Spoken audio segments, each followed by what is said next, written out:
Man, last night we saw the worst tragedy that we've seen in decades. American Airlines Flight 5342 crashed into a Blackhawk helicopter and went into the Potomac River. And last night, authorities were running a rescue mission. They were looking to save anyone they could. Unfortunately, today, that rescue mission has turned into a massive recovery operation because there are no survivors, apparently. This is something where my heart goes out to the families of everyone who died in this crash. I mean, this is bad, man. This is something where we haven't seen it in decades. I mean, airline's supposed to be the safest form of travel, right? Like, these things happen so rarely. I mean, the last one was in November of 2001 when 260 people died on a flight going to JFK. And then before that, we had 9/11, obviously, where 189 people died in the crashed plane, and then 3,000 approximately died in the actual attack. And then before that, the last crash that was this big was in 1989 when 70 people died on a flight.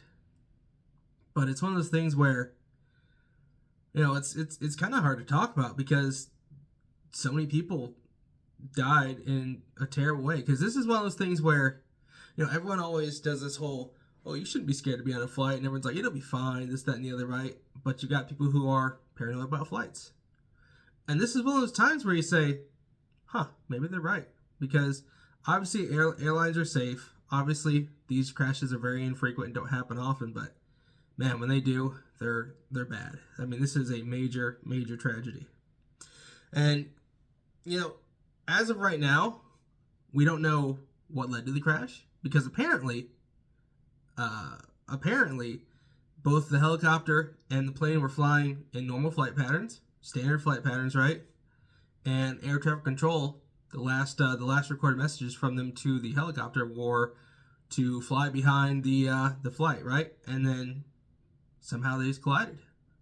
Now, you might ask, why was this military helicopter flying around a regional airport, or I shouldn't say regional, but a civilian airport? My understanding so far from what Pete Hegseth has said, the Secretary of Defense, is that the helicopter was flying an annual certification, basically, doing the night flying certification to make sure that they're capable of flying, which, obviously that didn't work out.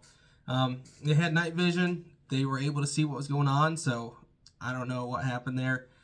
From what the air traffic control is saying, there was no breakdown in communication or anything, so I really don't know what happened, and no one really knows at this point in time, and it's just a mess, man.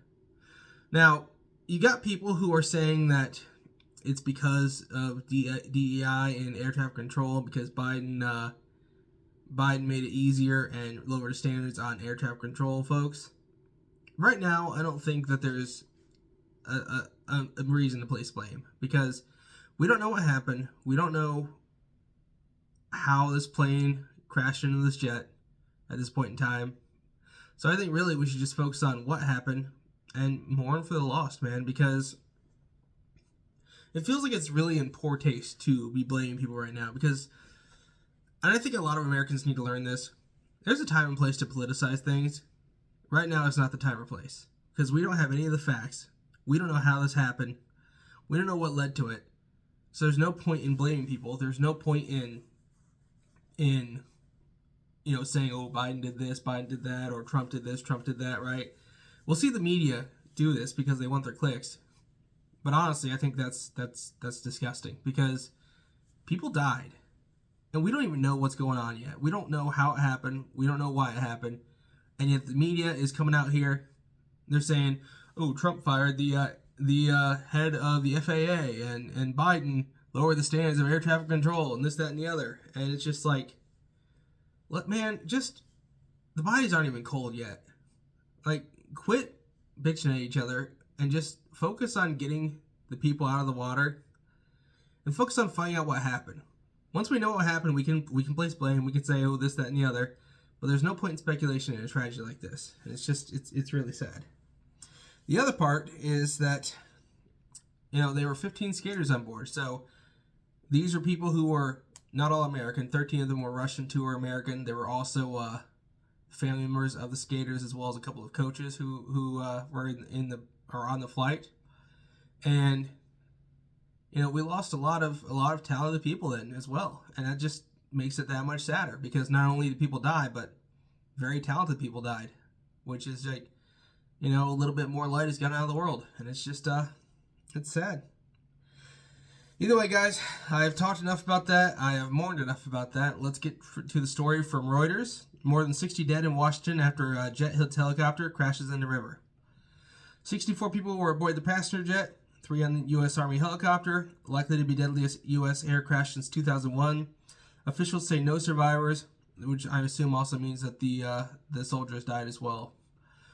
Trump faults government diversity efforts. Like I said, man, right now is not the time to place blame. We need to find out what happened. We need to recover the bodies because, like I said earlier, man, it just feels in really, really bad taste to politicize shit when we haven't even gotten the bodies out of the water. They've gotten 28 so far out of, 67 total? Like, I understand that politicians are going to politic, and Trump is a politician at this point. But, like, can you not have a little bit of restraint? Can you not show a little bit of decorum and dignity in that people fucking died, man? It's not the time to be politicizing everything and bitching about politics. Like, mourn for the dead, man. Either way. Passengers include U.S. and Russian figure skaters. More than 60 people were dead after an American Airlines regional passenger jet collided with the U.S. Army Blackhawk helicopter on Wednesday and crashed into the frigid Potomac River near Reagan Washington National Airport. At this point, we do not believe there are any survivors, District of Columbia Fire Chief John Donnelly said at a Thursday press conference. Donnelly said 28 bodies have been covered from the river so far in what was shaping up to be the deadliest U.S. air disaster in more than 20 years. We will work to find all the bodies and reunite them with their loved ones, he said. American Airlines said 60 passengers and 4 crew members were aboard the jet, while U.S. officials said the helicopter was carrying 3 soldiers on a training flight. Officials told Reuters that helicopter flights had been paused for the Army unit involved in the incident. Passengers on the flight included ice skaters, family and coaches returning from events in Wichita, Kansas, including Russian-born former world champions Yevgenia Shishkova and Vadim Nomov. Those 2 were the coaches. We have been told that there are no survivors. We mourn with all those who have been impacted, Wichita Major Lily Wu said at a news conference. The mid-air collision occurred as a passenger jet was approaching to land at Reagan. Radio communications showed the helicopter crew knew the plane was in the vicinity. U.S. Transportation Secretary Sean Duffy said both the helicopter and the airplane had been flying standard flight patterns and there had been no breakdown in communication. Everything was standard in the lead up to the crash, he said. Do I think this is preventable? Absolutely.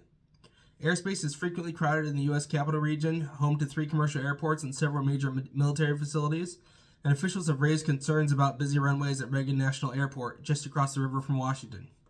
There have been several near-miss incidents that have sparked alarm, including a near collision in May 2024.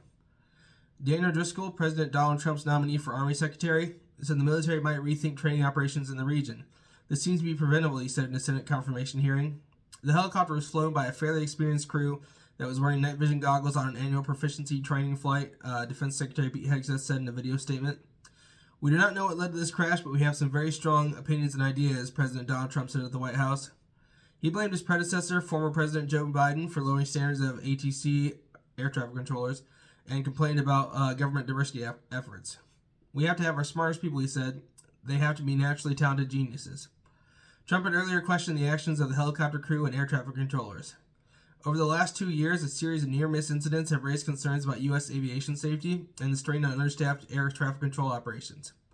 American Eagle Flight 5342, a Bombardier CRJ-700, was operated by PSA Airlines, a regional subsidiary of American Airlines. CEO Robert Issam said the pilot had about 6 years of flying experience. Air traffic control recordings appear to capture the final attempted communications with the helicopter, call sign Pat-25, before it collided with the jet.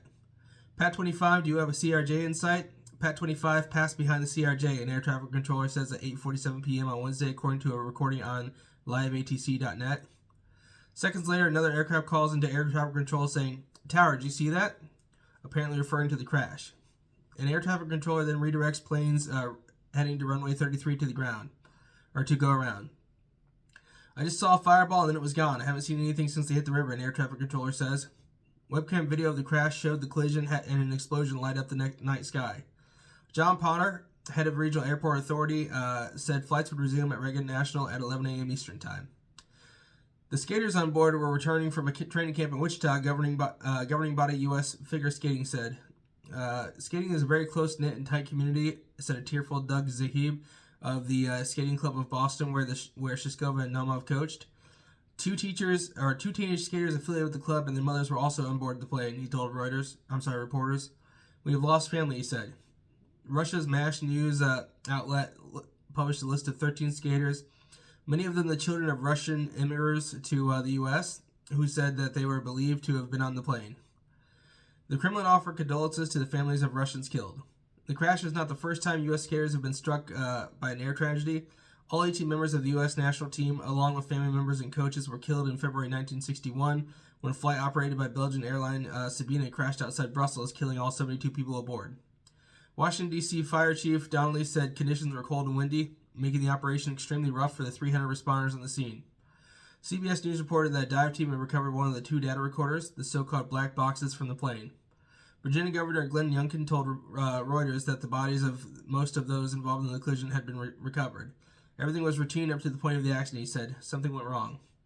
Now we see the flight path on the crash site. The plane was coming in to the airport and crashed right above the Potomac.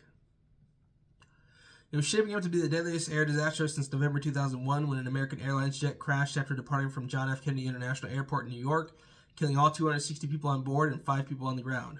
Reagan's National main runway is the busiest in the United States, with over 800 daily takeoffs and landings. The National Transportation Safety Board has investigated 9 accidents or incidents at the airport in this century, including 2 that were fatal, records show. The airport is only 2 miles from the White House and half a mile from the Pentagon, where 189 people died when Al-Qaeda hijackers crashed American Airlines Flight 77 on September 11, 2001.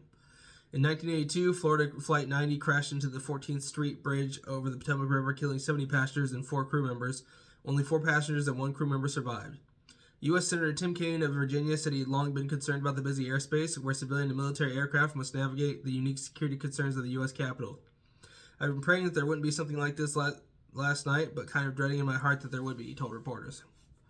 So, honestly, they need to get their shit sorted, because this cannot happen again. I mean, the fact that there have been so many crashes at the Reagan Airport is a problem, man. I mean, I don't even know why they have military aircraft doing training operations above a civilian airspace. Like, I understand the military, but, like, you should keep them in military bases, because this shit's dangerous, man. Like, this whole thing could have been avoided. First off, if ATC would have been a little bit more proactive, and second off, if the helicopter would have either avoided the plane or not been there in the first place. Because, in my opinion, all blame goes to the helicopter. Because you gotta think, right? These jumbo jets, even though this is a small one, they aren't maneuverable. I know many of you have probably been on flights and they don't move fast. They kind of just slowly meander around. Whereas a helicopter is super, super maneuverable. Up, down, left, right, back, forward, whatever, right? So, all blame goes on the helicopter. They really shouldn't have been there in the first place. But second off, if they're fairly well-trained, fairly competent, fairly experienced, right? One would assume that they'd be capable of moving out of the way. But apparently not. Either way, man, this is a major tragedy. And my heart goes out to all the family members of everyone involved. And hopefully this leads to better safety measures. Hopefully this leads to reforms where, military activities don't take place over civilian airports. That would be probably helpful. And second off, hopefully better air traffic control as well. But either way, like I said, man, I don't want to hear the politicized shit. I mean, it's not time for that. It's time for mourning. It's time for figuring out what happened. And then you can blame people. Now, obviously, like I said, I'm blaming that helicopter because it is their fault, because they should have been able to move. But we don't know what happened. It could have been wind or something, so we'll see. Hopefully we find out soon. Either way, guys, sorry I had to bring you all down on that. That's all I got to say about that. Make sure to smash the like button and subscribe. And next segment's coming up later today. We'll see you then.